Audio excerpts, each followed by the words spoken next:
Up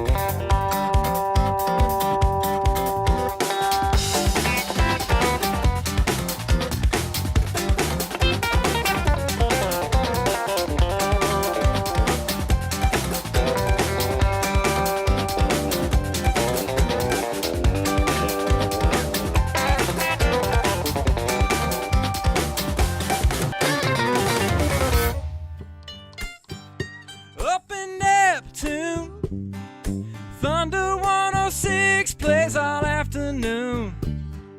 Don't you go nowhere, no, keep that dial tuned.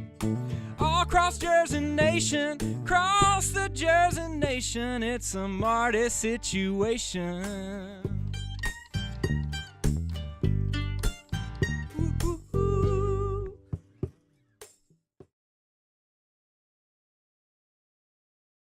Truck, yeah. Truck, yeah. Who said truck? Is that about being hungover, or is that just?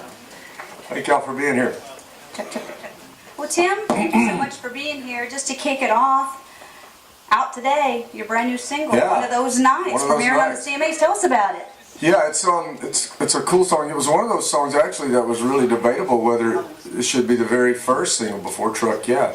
Of course, we love Truck Yeah just for what it says and just for the atmosphere of the tour this summer and all those things. But One of Those Nights to me is just it's sort of a song that's about making memories, you know. And it's got a little bit of Bob Seger to it, which is what I really like because I grew up in that era when I really loved the Eagles and Bob Seger and all those kind of songs. So it just really fits that mold for the kind of music that I love. John Ritter from Rise Up Country. Hey John, good to see you. Same to you. Speaking of which, throughout the years you've always shared stories about your kids, and we always had good little stories of woodpeckers in trees and carving names, but now they're becoming young ladies. What's the latest story for a dad, and how do you handle it? Wow, they're busy. I mean Gracie's 15. She just got her driver's permit, and that was sort of scary. But I've been, working with her for a while to drive. Maggie's 14. She's on the cheerleading squad in high school, and then Audrey is 10 and hates school.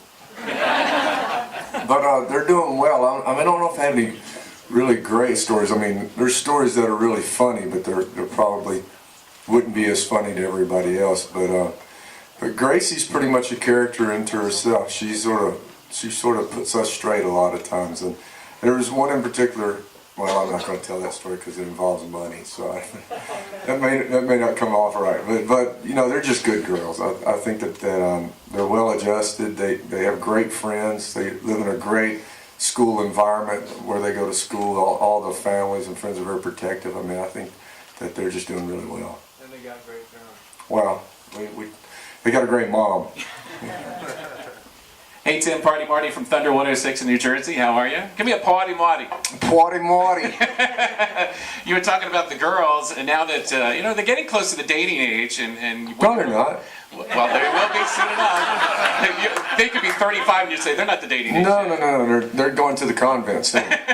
So when you're away on tour, and all of a sudden Faith or someone at home says, somebody's been calling for one of the girls. What do you say? I mean, here you are, the protective dad, and saying, you're not allowed to date just yet. Don't answer. No. I think that we feel like that we've done a pretty good job of giving them confidence in themselves and sort of knowing who they are, and so I feel like that I don't really worry about that. I feel like that they can take care of themselves. They know how to navigate, and they're not going to just they're not going to take shit off anybody. So I'm not really worried about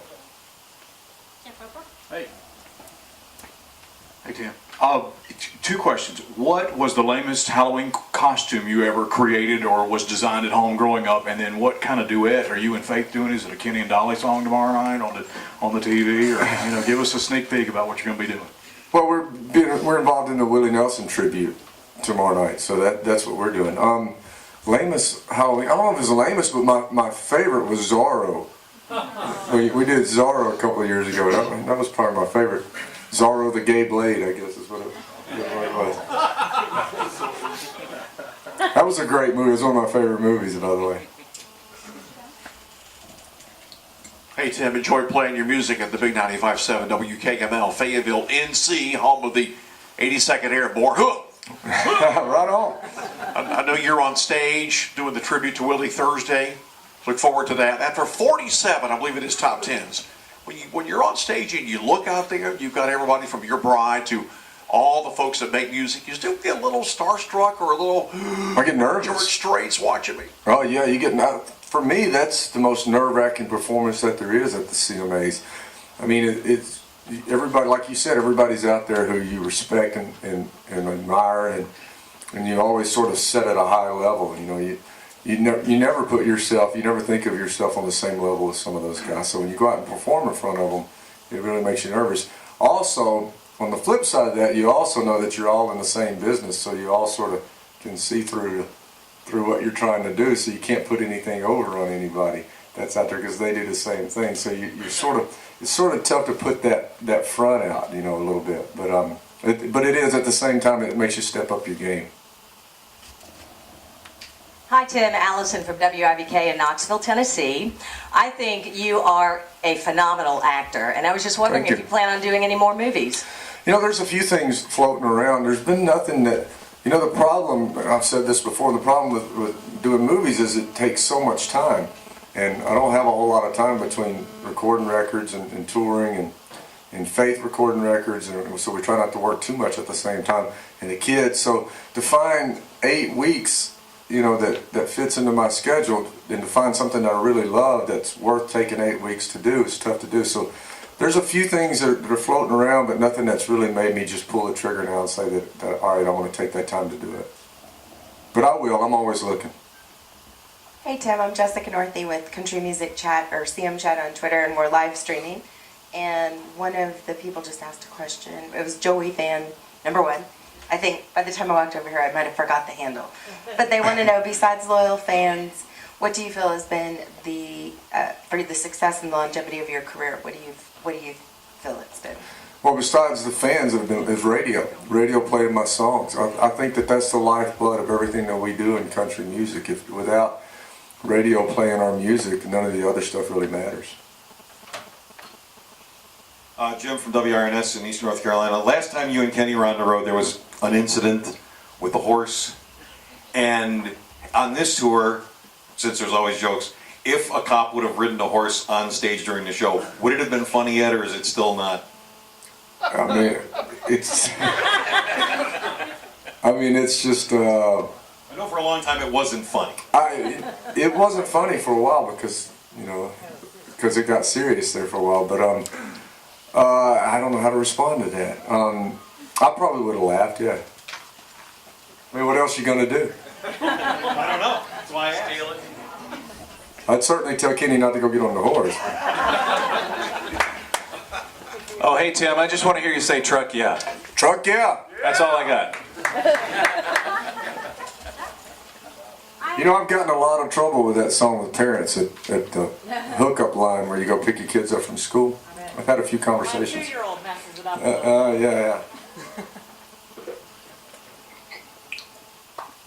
Hi Tim, I'm Shannon. I'm here with Jessica with CM Chat, and I work with Pork Chop, who Brett Miller, who used to be with you a long time ago, and he wants to know how you've managed to keep basically pretty much all of the dance hall doctors, or most of them, together for so long with you, and the consistency of having your band with you. Well, we've got three original dance hall doctors with us.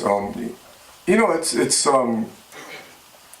just about the music. You know, it's about sort of keeping your eye on the ball, finding the music that works, and everybody sort of being involved and pushing the agenda. You know, and that's really what it boils down to: is great music and great, commitment to what we're doing.